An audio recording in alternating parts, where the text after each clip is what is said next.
నమస్తే. Welcome to our channel. నేను సిరి. ఈ రోజు మనతోనైతే ఒక గెస్ట్ ఉన్నారు. తను ఒక జడ్జ్. తన దగ్గర చాలా వరకి విషయాలు అంటే గత పాలనలో అంటే గత 5 సంవత్సరాల్లో ఏవైతే జరిగాయి, ఏంటి అనేదైతే తన దగ్గర ఇన్ఫర్మేషన్ ఉందని చెప్పేసి తను అనేక ఛానల్స్‌లలో అయితే ఇంటర్వ్యూస్ ఇస్తున్నారు. అయితే ఈరోజు మరి ఈ మనకు కూడా తన దగ్గర ఉన్న ఒక సమాచారాన్ని మనకు తెలియజేయడానికి ఈరోజైతే మనకి జూమ్ కాల్‌లో అయితే వచ్చారు. తనెవరో కాదు మన జడ్జ్ రామకృష్ణ గారు. నమస్కారం సార్. నమస్కారం శ్రీ గారు. నమస్కారం. ఇప్పుడు చూస్తున్నట్టయితే 2 తెలుగు రాష్ట్రాలలో ఒకే ఒక టాపిక్ చాలా హాట్ టాపిక్‌గా ఉంది. విజయసాయిరెడ్డి ఇంకా శాంతి టాపిక్ అయితే చాలా అంటే ఒక అన్ని ఛానల్స్‌లలో చాలా వరకు వస్తుంది. వాళ్ళు కూడా ప్రెస్ మీట్‌లు పెట్టి మరీ మాట్లాడుతున్నారు. అసలు ఈ విజయసాయిరెడ్డి, శాంతి కథ అసలు ఏంటంటారు? మీరు చెప్పారు. మీ దగ్గర కొన్ని సాక్ష్యాలున్నాయి అని చెప్పేసి అంటే కొంత ఇన్ఫర్మేషన్ ఉందని చెప్పేసి అయితే మీరు చెప్తున్నారు. ఎలాంటి ఇన్ఫర్మేషన్ మీ దగ్గర ఉంది సార్ అసలు? ఇక్కడ శ్రీ గారు సార్. గత వారం రోజుల నుంచి విజయసాయిరెడ్డి, అలాగే ఎండోమెంట్ అసిస్టెంట్ కమిషనర్‌గా ఉన్నటువంటి శాంతి గారు, హ్మ్. హస్బెండ్‌గా ఉన్నటువంటి మదన్ మోహన్ గారు, వీళ్ళ యొక్క ఇంటర్వ్యూలు గాని, వాళ్ళు నడిపించినటువంటి ఏదైతే అనైతికమైనటువంటి వ్యవహారం ఏదైతే ఉందో, దాని మీద చర్చ అన్నది జరుగుతోంది. ఇది వాస్తవం. ఇక్కడ ప్రజలకు తెలియాల్సింది ఏమిటంటే, అసలు ఎవరు ఈ శాంతి? విజయసాయిరెడ్డితో ఆమెకున్న సంబంధం ఏంటి? ఈ మదన్ మోహన్ ఎందుకు 2024లో ఈ విధమైనటువంటి ప్రకటనలు చేస్తున్నారు? అసలు ఆ పుట్టినటువంటి ఆ బిడ్డ భవిష్యత్తు ఏమిటి? ఒకవేళ అది ఫ్యామిలీ వ్యవహారంగా చూడదలుచుకుంటే, ఎందుకు ఇన్ని ఛానల్‌లు ఈ విధంగా దీన్ని ట్రెండ్ చేశారు? ఎందుకు ఈ విధమైనటువంటి ప్రచారంలోకి తీసుకొచ్చారు? వీటన్నిటిని కూడా ఆన్సర్ చేసే ముందు, ఇందులో ఉన్నటువంటి అవినీతి గురించే మనం మాట్లాడుకోవాలి. ఎందుకు ఈ మాట అంటున్నామంటే, పబ్లిక్ సర్వెంట్‌గా ఉన్నటువంటి వ్యక్తులు తమ స్వార్థం కోసం, తమకు ప్రభుత్వం వారు ఇస్తున్నటువంటి జీతమే కాకుండా, హుహు. అక్రమాల ద్వారా అన్యాయంగా ఈ విధమైనటువంటి సంపాదనలకు అలవాటు పడడం, దాన్ని లావిష్‌గా ఖర్చు చేయడం, హ్మ్. కోట్ల విలువ చేసేటువంటి ఆస్తులను కూడబెట్టుకోవడం ఎంత అనైతికమో మనము ఈ ఎపిసోడ్ ద్వారా, ఈ యొక్క ముగ్గురి యొక్క ప్రెస్ మీట్ల ద్వారా ప్రజలు తెలుసుకున్నారు. హ్మ్. ఇంకా తెలుసుకోవాల్సింది చానా ఉంది. రైట్. ఎందుకంటున్నానంటే, ఇప్పుడు అందరికీ కూడా అసిస్టెంట్ కమిషనర్ శాంతి గారు ఎప్పుడు విజయసాయి రెడ్డి గారితో కలిసారన్నది ఒక చర్చనీయాంశంగా ఉంది. అవును సార్. ఆమె మాటల్లో వింటే 2019లో తన అసిస్టెంట్ కమిషనర్ అయిన తర్వాత మాత్రమే విజయసాయి రెడ్డి గారితో నాకు పరిచయం ఏర్పడింది అని శాంతి గారి ఇంటర్వ్యూలో చెప్పారు. మదన్ మోహన్ గారు మహానీస్‌లో కూర్చున్న టైంలో 2017లోనే విజయసాయి రెడ్డి గారు మాకు పరిచయం అని చెప్పి ఆయన అన్నాడు.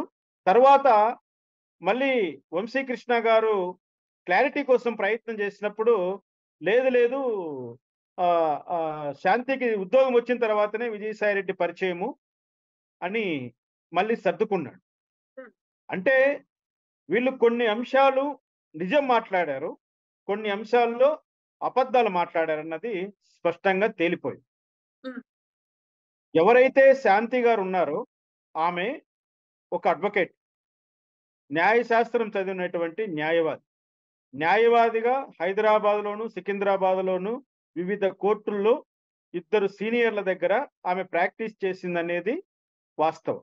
ఆ ఇద్దరు సీనియర్ అడ్వకేట్‌లు ఎవరయ్యా అంటే, సివి నాగార్జున రెడ్డి గారి శిష్యులు. హ్మ్. ఈ సివి నాగార్జున రెడ్డి ఎవరు అంటే, మన ఉమ్మడి హైకోర్టులో పనిచేసినటువంటి ఒక సీనియర్ హైకోర్ట్ న్యాయమూర్తి. ఈ సివి నాగార్జున రెడ్డి గారికి, జడ్జి రామకృష్ణ అయినటువంటి నాకు ఉన్న వ్యవహారం 2012 సంవత్సరం నుంచి 2024 వరకు కంటిన్యూగా జరుగుతూనే ఉంది. హ్మ్. ఎప్పుడైతే నేను ఒక సిట్టింగ్ హైకోర్ట్ జడ్జిగా ఉన్నటువంటి సివి నాగార్జున రెడ్డి పైన ఏదైనా చర్యలు తీసుకోవాలంటే అది ఏ ఒక్క ప్రభుత్వానికి కానీ ఎవ్వరికి కానీ హక్కు లేదు. రాష్ట్రపతి గారికి గాని కూడా ఎవరికి హక్కు లేదు. ఒక సిట్టింగ్ హైకోర్టు జడ్జి పైన కానీ, సిట్టింగ్ సుప్రీం కోర్టు జడ్జి పైన కానీ, వాళ్ళు చేసిన తప్పుల పైన ఏదైనా చర్యలు తీసుకోవాలంటే చట్టములో వాళ్లకు ఉన్నటువంటి ఆ యొక్క ప్రివిలేజ్ అన్నది చాలా పెద్ద ప్రివిలేజ్. సామాన్యులకు ఎవ్వరికి కూడా ఆ ప్రివిలేజ్ అనేది అందుబాటులో ఉండదు. వాళ్ళను ఎఫ్ఐఆర్ కట్టాలన్నా, వాళ్ళ పైన ఏదైనా విచారణ చేయాలన్నా భారత రాష్ట్రపతి గారికి కూడా ఆదేశాలు ఇచ్చేటువంటి అధికారం లేనటువంటి హైకోర్టు సుప్రీంకోర్టు జడ్జీలకు భారత రాజ్యాంగంలో కల్పించినటువంటి ఒకే ఒక ఆయుధం, ఒక అస్త్రం, ఇంపీచ్మెంట్ ఆఫ్ సిట్టింగ్ జడ్జ్. అంటే మహాభియోగ తీర్మానము అని అంటాము. ఆ మహాభియోగ తీర్మానం తీసుకురావాలంటే భారత పార్లమెంట్ లో, రాజ్యసభలో అయితే 50 మంది, కనీసంగా 50 మంది రాజ్యసభ ఎంపీలు సంతకాలు పెట్టాలి. లోకసభలో అయితే 100 మంది ఎంపీలు సంతకాలు పెట్టి ఆ యొక్క మోషన్ని మనము పార్లమెంట్ లో తీసుకురావాలి. నాగార్జున రెడ్డి గారు చేసినటువంటి అవినీతి పైన, నాగార్జున రెడ్డి గారి తమ్ముడు తమ్ముడు చేతిలో చంపబడ్డబట్టి ఒక అభాగ్యుడికి న్యాయం జరగాలని నేను జడ్జిగా ఉన్న నా కోర్టులో జరిగిన అన్యాయాన్ని నేను ప్రతిఘటించినప్పుడు నాగార్జున రెడ్డి నా పైన అమానుషంగా దాడి చేసి నా కులాన్ని ఎత్తి చూపి నా కుల దూషణ చేసి చాలా తప్పు చేశాడు ఆయన.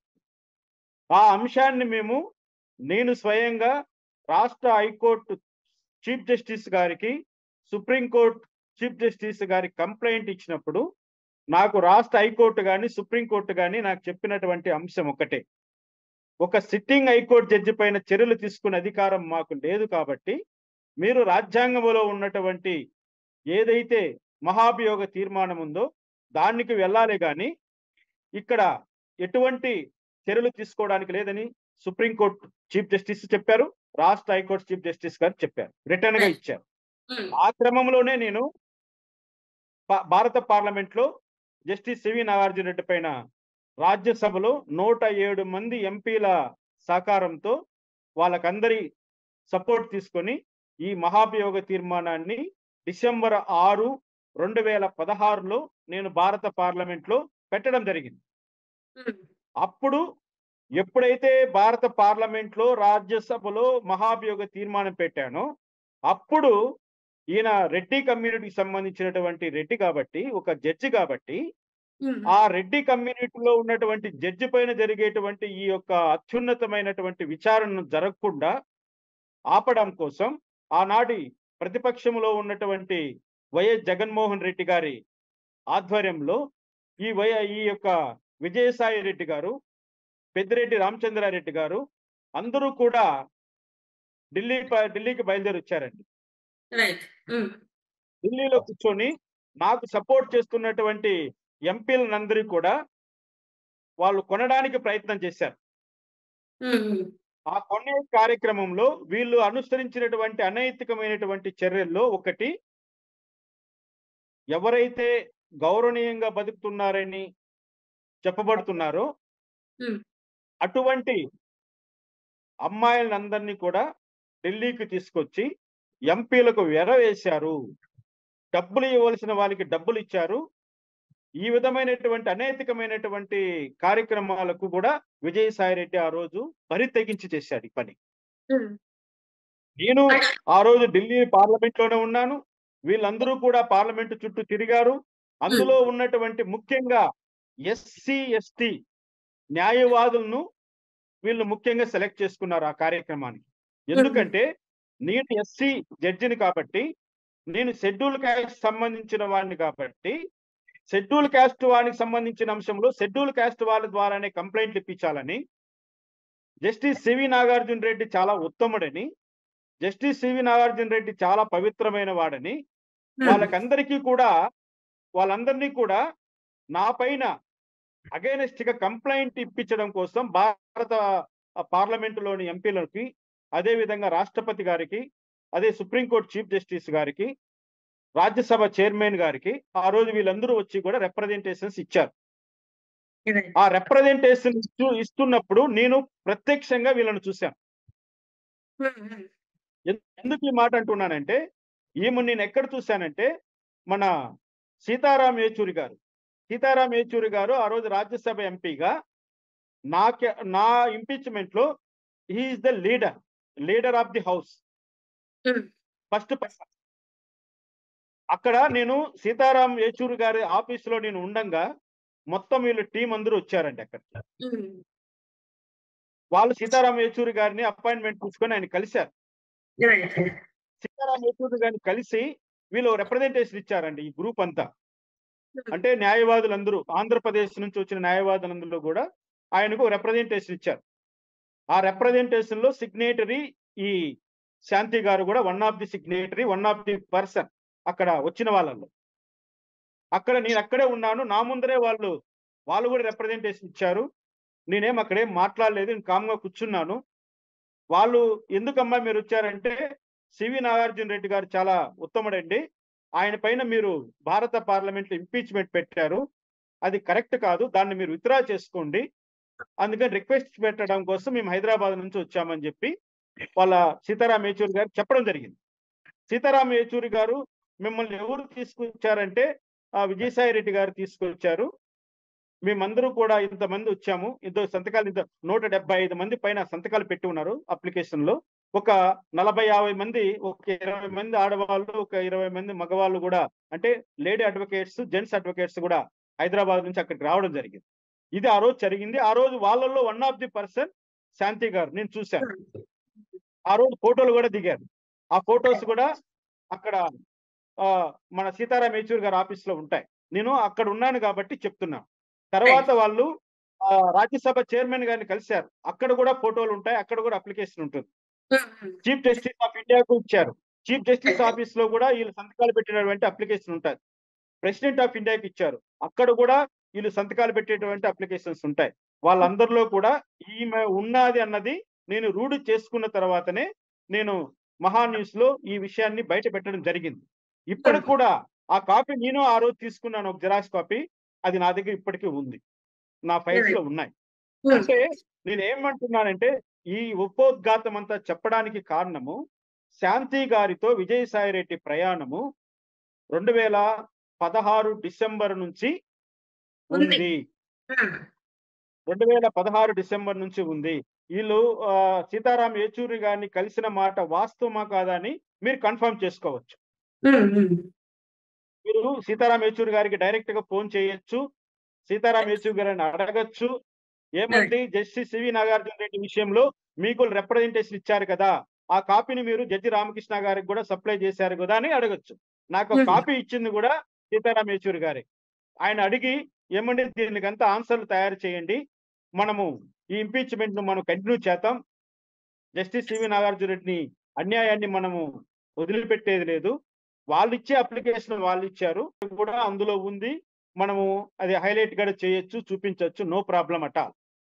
ఇక్కడ మీరు అడిగిన ప్రశ్నకు సమాధానం నేను క్లారిటీగా చెప్పాను. ఇందులో ఎవరికైనా అనుమానాలు ఉన్నా, లేదా శాంతి గారు గాని, వాళ్ళ హస్బెండ్ గా చెప్పబడుతున్నట్టు మదన్ మోహన్ గాని, ఆమె నుంచుకున్నటువంటి విజయసాయి రెడ్డి గారు గాని, ఎవరికైనా ఏ సమాచారం కావాలన్నా ఎక్కడికి రమ్మన్నా నేను వచ్చి సమాచారం ముందు పెడతాను. ఎందుకంటే ఒక భారత పార్లమెంట్ లో రాజ్యసభ మెంబర్ ఆయన, పెద్దల సభ అది. అంటే విఘ్నులు ఉండే సభ, పెద్ద సభ అంటే విఘ్నులు ఉండే సభ. అన్ని అంశాలను కులంకుశంగా చర్చించిన తర్వాత బిల్ పాస్ చేయాలనే ఉద్దేశంతో అత్యున్నత స్థాయిలో ఏర్పడినటువంటి రాజ్యసభ అది. అటువంటి సభలో ప్రాతినిధ్యం వహిస్తున్నటువంటి విజయసాయి రెడ్డి గారు ఇంత పనికిమాలిన పని చేసి, ఇంత చట్ట వ్యతిరేకమైన పని చేసి, ఈ రోజు ప్రెస్ మీట్ పెట్టి ఆయన మాట్లాడుతున్న మాటలు సభ్య సమాజం తిరస్కరించాలి. సభ్య సమాజం అతన్ని ముఖం మీద ఊడ్చేయాలి. అతను మంచివాడు కాదు అన్న అంశాన్ని ప్రజలందరూ గమనించుకోవాలనేది నా యొక్క విన్నపం మేడం ఈ విషయం.